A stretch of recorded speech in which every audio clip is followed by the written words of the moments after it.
नमस्कार दोस्तों, नमः शिवाय। जीवन ज्योति चैनल में आप सभी का हार्दिक स्वागत करती हूं। दोस्तों, आज की वीडियो में हम सब लोग मिलकर श्रवण करेंगे पौष मास पुत्रदा एकादशी व्रत की कथा।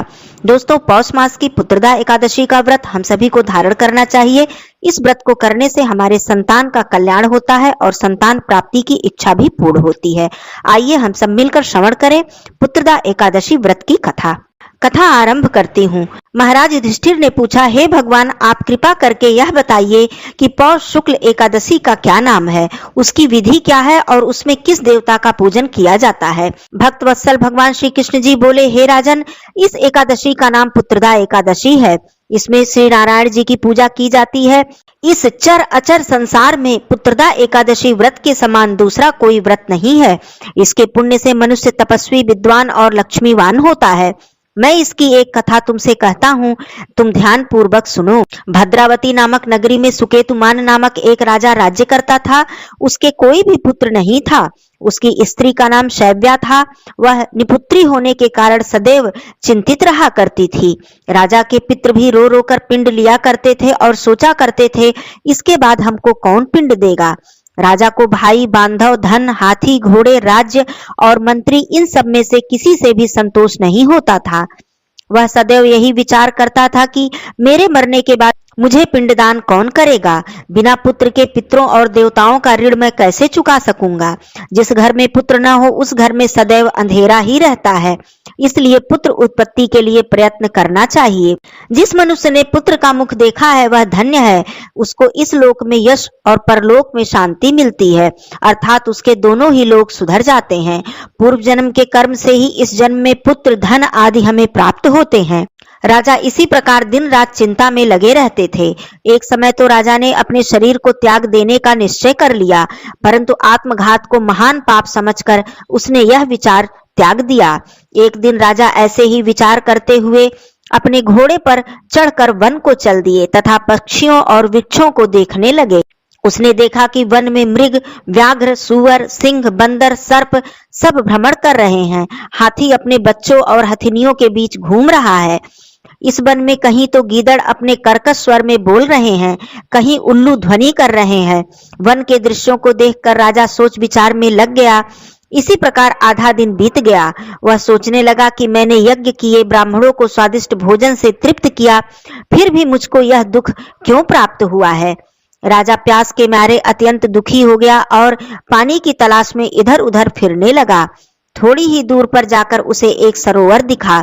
उस सरोवर में कमल खिले हुए थे तथा सारस, हंस, मगरमच्छ आदि विहार कर रहे थे। उस सरोवर के चारों तरफ मुनियों के आश्रम बने हुए थे। उसी समय राजा के दाहिने अंग फड़कने लगे। राजा शुभ सगुन समझकर घोड़े से उतरकर मुनियों को दंडवत प्रणाम करके वहां पर बैठ गया। राजा को देखकर मुनियों ने कहा, हे राजन, हम तुमसे अत्यंत ही प्रसन्न हैं। तुम्हारी क्या इच्छा है सो कहो। राजा ने पूछा, महाराज, आप कौन हैं और किस लिए यहाँ आए हैं, कृपया करके बताइए। मुनि कहने लगे, हे राजन, आज संतान देने वाली पुत्रदा एकादशी है। हम लोग विश्वदेव हैं और इस सरोवर में स्नान करने के लिए आए हैं। यह सुनकर राजा कहने लगा, हे महाराज, मेरे भी कोई संतान नहीं है। यदि आप मुझसे प्रसन्न हैं तो एक पुत्र का वरदान दे दीजिए। मुनि बोले, हे राजन, आज पुत्रदा एकादशी है। आप स्वयं ही इसका व्रत करें। भगवान की कृपा से अवश्य ही आपके घर में पुत्र रत्न की प्राप्ति होगी। मुनि के वचनों को सुनकर राजा ने उसी दिन एकादशी का व्रत किया। विधि विधान से एकादशी व्रत का पालन करते हुए भगवान विष्णु जी का पूजन अर्चन किया। पूरे दिन निर्जला रखकर उसने अपने व्रत को पूर्ण किया। रात्रि जागरण करते हुए राजा ने श्री हरि नारायण जी के भजन कीर्तन में अपना समय व्यतीत किया। द्वादशी के दिन ब्राह्मण को दान दक्षिणा आदि देकर इस व्रत का पारण किया। इसके पश्चात मुनियों को प्रणाम करके अपने महल में वापस आ गया। कुछ समय बीतने पर रानी ने गर्भ धारण किया और 9 महीने के पश्चात उनको एक सुंदर पुत्र उत्पन्न हुआ। वह अत्यंत ही सुंदर, सुशील और संस्कारी पुत्र था। यह राजकुमार अत्यंत शूरवीर, यशस्वी और प्रजापालक हुआ। राजा ने पुत्रदा एकादशी व्रत का फल प्राप्त कर लिया और अपने आप को श्री हरि नारायण जी के चरणों में समर्पित कर दिया। श्री कृष्ण जी बोले, हे राजन, पुत्र प्राप्ति की इच्छा के लिए पुत्रदा एकादशी का व्रत करना चाहिए।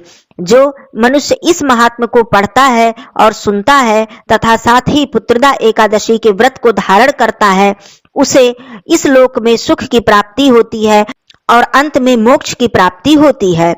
उस व्यक्ति के लिए स्वर्ग के द्वार हमेशा ही खुले रहते हैं। युधिष्ठिर बोले, हे भगवान, आपने हमें पुत्रदा एकादशी व्रत का महत्व बतलाया। आपकी अत्यंत ही कृपा है। इस व्रत के महात्म को सुनकर मैं धन्य हो गया।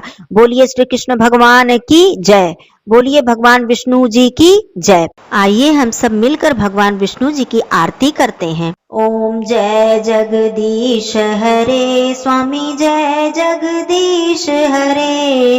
भक्त जनों के संकट क्षण में दूर करे। ओम जय जगदीश हरे।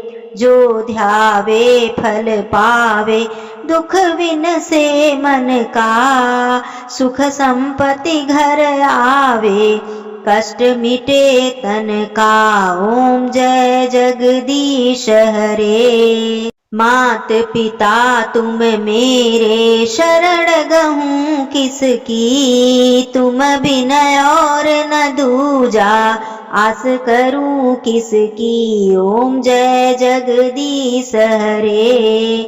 तुम पूर्ण परमात्मा, तुम अंतर्यामी। पार ब्रह्म परमेश्वर, तुम सबके स्वामी। ओम जय जगदीश हरे। तुम करुणा के सागर, तुम पालन करता। मैं मूरख खल कामी, कृपा करो भरता। ओम जय जगदीश हरे। तुम हो एक अगोचर, सबके प्राणपति। किस विधि मिलूं दया मैं, तुमको मैं कुमति। ओम जय जगदीश हरे। दीन बंधु दुख हरता, तुम रक्षक मेरे। अपने हाथ उठाओ, द्वार पड़ा तेरे। ओम जय जगदीश हरे।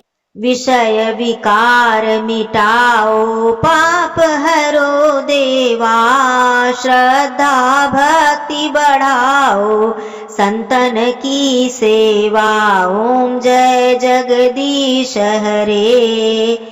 तन मन धन और संपत्ति सब कुछ है तेरा। तेरा तुझको अर्पण, क्या लागे मेरा। ओम जय जगदीश हरे। श्री जगदीश जी की आरती जो कोई नर गावे। कहत शिवानंद स्वामी, सुख संपत्ति पावे। ओम जय जगदीश हरे। ओम जय जगदीश हरे। स्वामी जय जगदीश हरे। भक्त जनों के संकट क्षण में दूर करे। ओम जय जगदीश हरे। शांताकारं भुजगशयनं, पद्मनाभं सुरेशं। विश्वाधारं गगनसदृशं, मेघवर्णं शुभांगं। लक्ष्मीकान्तं कमलनयनं, योगभिर्ध्यानगम्यं। वन्दे विष्णुं भवभयहरं, सर्वलोकैकनाथं। सर्वलोकैकनाथं। प्रेम से बोलिए श्री हरि विष्णु भगवान की जय। धन्यवाद दोस्तों। नमः शिवाय। हर हर महादेव।